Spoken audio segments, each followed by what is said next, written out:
welcome to episode 1 of my Papercraft assembly series.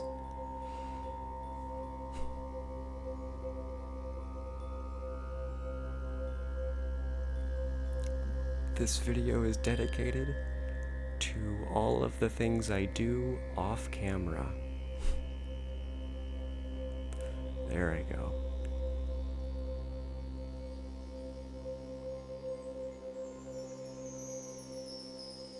This is me having just kind of put together all the pieces in my mind necessary to film me as I build.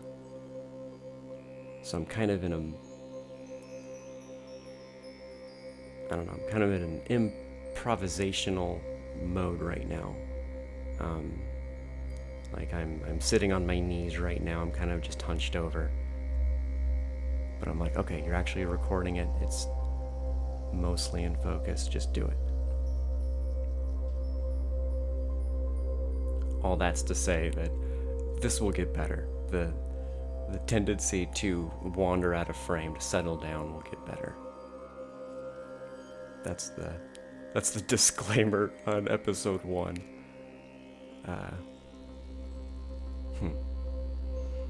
Yeah, see, you turn out of frame. But within a few episodes, I get a lot better at settling into focus. I get a better camera, yada yada yada. It gets better. The technique stays the same though, and that's the thing that I'm here to show. The lessons that I've learned over more than a decade of building models completely out of paper.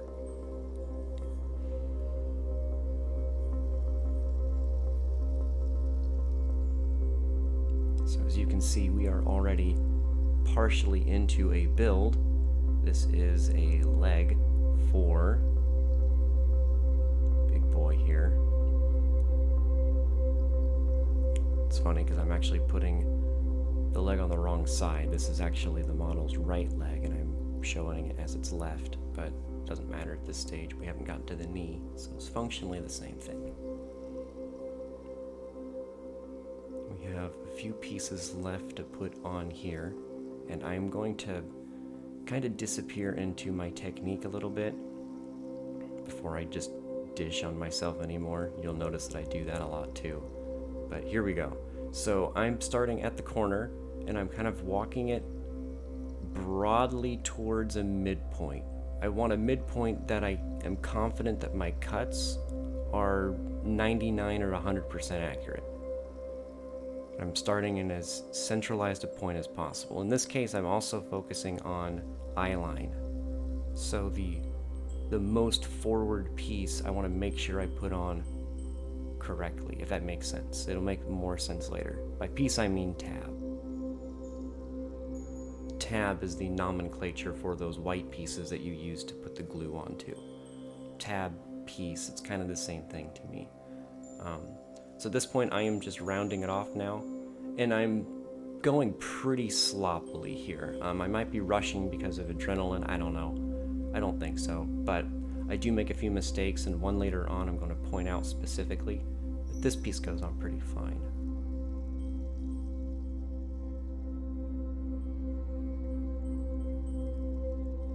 There's some extra bit that didn't get enough glue at the corner, and I think I might... Okay, I don't matter. Never mind.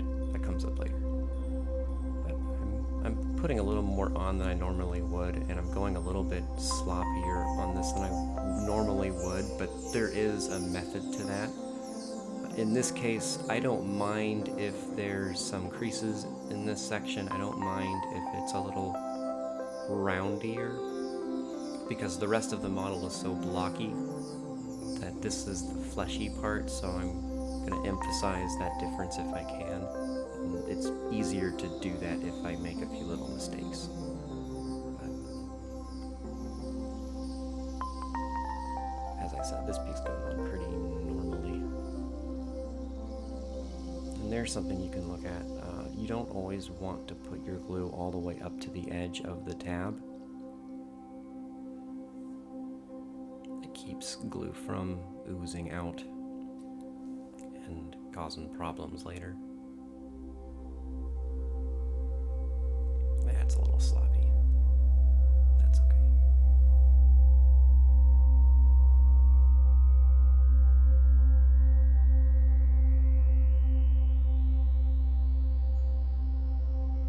This brush is towards the end of its life. You'll see in the next video or two that the brush gets updated.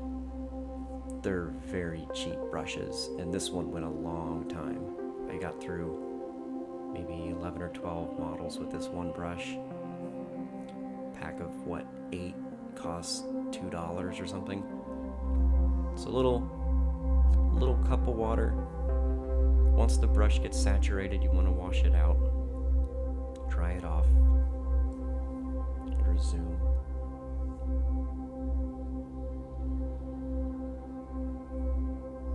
You'll see behind there's a stick that's for a Wayward Breakson model that might not get finished. I don't know. I like the stick though. That was fun to make. The rest of the model it's a little finicky. But I'm out of focus, or I'm out of frame, I should say. Out of frame. But I'm going to be attempting the same thing here. This piece is a little more complicated on that front because it wraps around itself. But as long as you start it where it's supposed to start, in this case, right about there, I'm gonna work it around and try to find a midpoint. And that, I think I might notice there. Yeah, I noticed like, oh crap, there's some unused glue space there, but I'll fix that.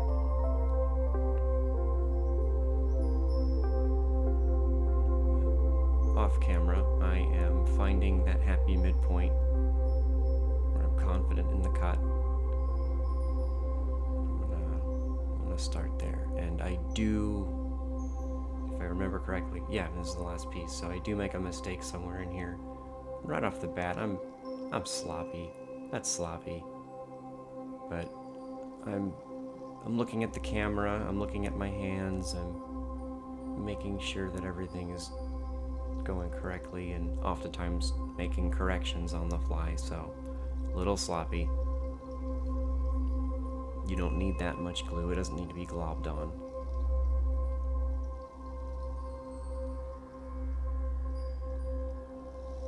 But here we go.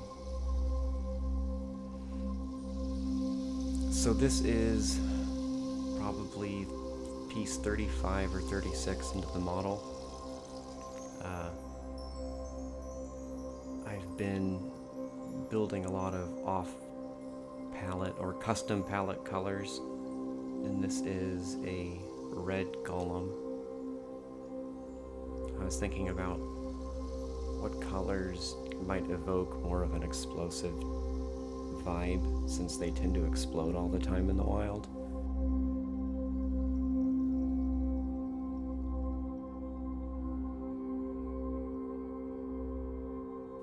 That's kind of the color that came out, and we'll see it at the end of this video. But this is just the leg section, and I'm making that connection now.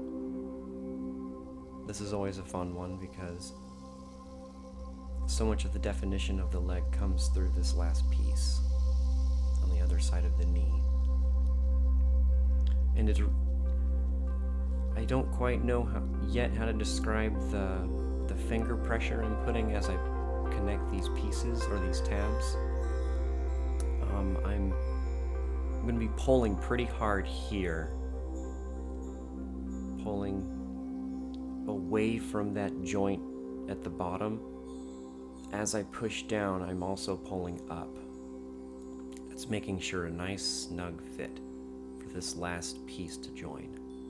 And it doesn't really matter how it overlaps these two tabs here. As long as it overlaps them, it'll be fine.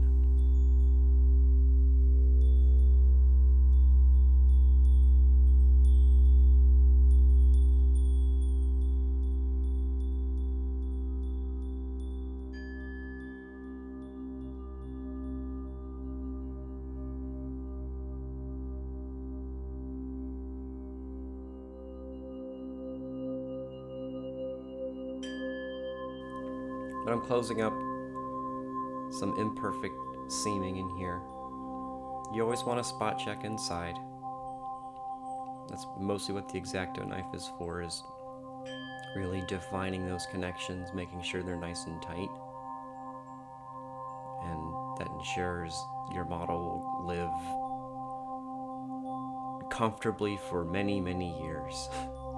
Keep out of hands of deranged children and older people. No offense to either group. Those are the ones that they're so overcome with glee to see models, they have to touch them. And paper models that you just can't. Here I am, I'm holding it and I'm dancing, I've got music going, I'm whatever. Shouldn't do that. Wanted to see how it looked on video, but as I'm saying, I've done several conventions displaying these models, and here's the mistake right here. We'll get back to that. 1101, right there. You see that glob of glue? I didn't see it. I was worried about if my hands were in frame.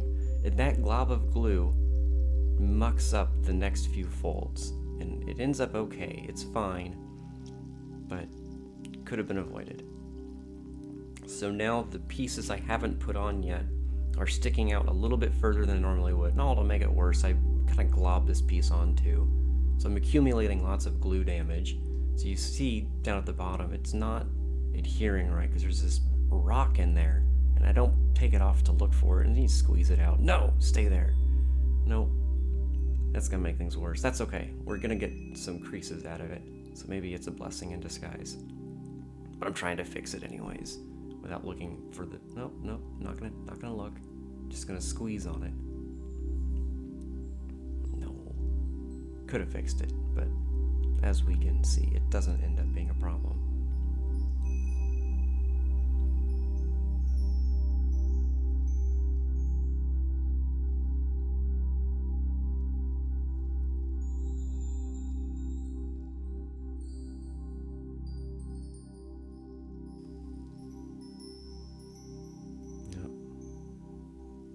So while I'm roughing the last few pieces, and I look at them, yeah, the glue's getting globular.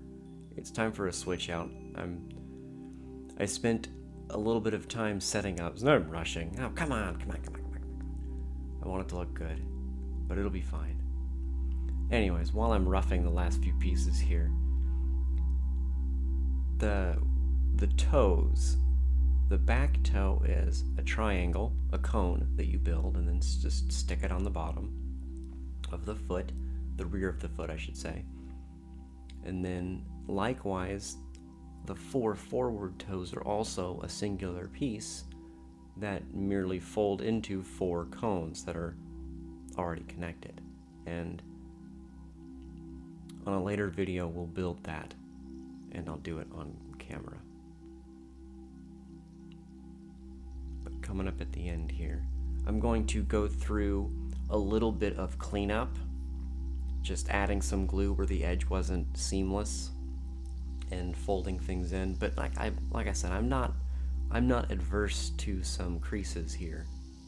I'm okay with that because that will add some distinction from the rest of the model once the thing comes together. And you'll notice once you've built a few models, individual mistakes, little things, little crimes that you've been able to hide moderately well, they disappear.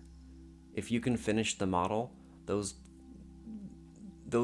most of those problems are only evident because light is passing through the paper.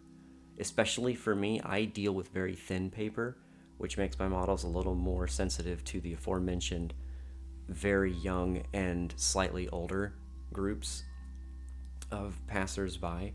Like it's a bell curve, I guess, because the middle, the most average person walking through a shop is not going to touch something. So it's the outliers who are more likely to, and that's going to be the very young and slightly older. That makes sense. I'm rambling. I do that. There's so much time with these models. So here I am. Anyways, they connect in a certain way here. There's little stubs for it. I haven't put the chest on for the head because I want to be able to fix these from the inside. That's the end of the video, but I'm going to keep recording for a minute. Yeah. This is going to be an ongoing series. I will get better at presentation. I'll get better at audio recording. Very soon, the camera will get better as well, and we'll see what goes on from here.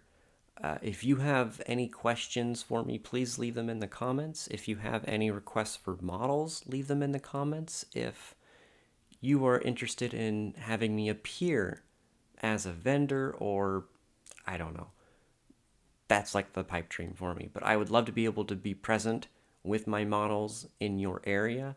I can do that. I've done it before, and it's fun to build for a live audience, and it can be instructive. And hopefully, this video series will be instructive for you in the future. So for now, this is Professor Cottonwood signing off.